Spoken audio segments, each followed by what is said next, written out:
Yeah, so we're now learning that the death toll has risen to 203 in Iran. And one of the most remarkable things about this is watching these images that we're seeing out of Iran.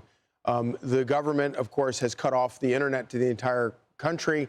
They've even cut off landlines, like old-timey phone lines, because they're trying to keep these images from getting out.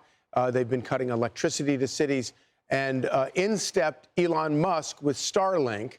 The reason that we're seeing these images right now is because Starlink, using satellites over Iran, is able to, and it's not a perfect system. It's not everybody has the access that they want or that they need, but enough of these images and video is getting out, which is the only reason we're seeing this. And one of the things I think is so interesting about this is that, and a real question, is the number of outlets, mainstream media outlets, who are ignoring this story for some reason. For some reason, they don't realize that this is the biggest story probably in the Middle East in nearly 50 years. Yeah, I mean, make no mistake, these images make a difference because public opinion globally makes a difference. I still remember, I don't know, it was 4 years ago when the Cubans had an uprising, and it was quite significant.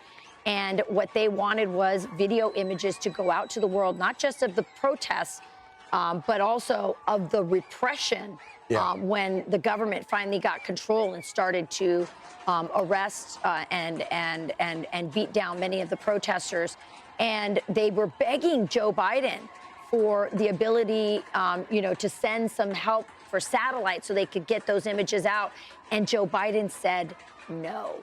But then when the same things happened 2 years ago in Venezuela, Elon Musk, they didn't have to beg Joe Biden for anything. They were able to get it from Elon Musk, just as the Iranians are doing. So Elon Musk, just as he freed Twitter, really playing a giant role in allowing people to speak freely, and also for all of us to see what's going on. And to that point, Rachel, you got me thinking, he's also, like, we saw President Trump saying, we've got your back to Iran. Elon Musk is also standing with them. Just 2 days ago, Elon Musk responded to Ayatollah Khamenei, has been saber rattling and saying we won't be defeated.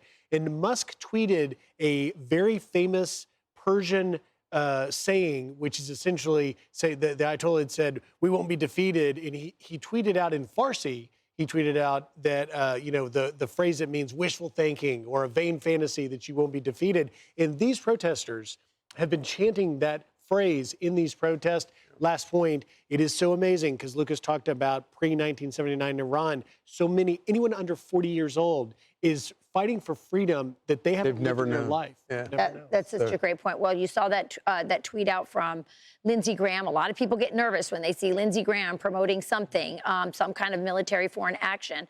But it's going to be interesting because we're going to have Patrick Bet-David. He is a refugee from Iran. He's a very famous, as you guys know, podcaster and businessman in America here. And we're going to have him come on to explain, what's going on, what he thinks will happen, and what the implications for the Middle East will be, and whether he thinks President Trump should assist these protesters. So this is a very interesting story and segment. Stay with us for that.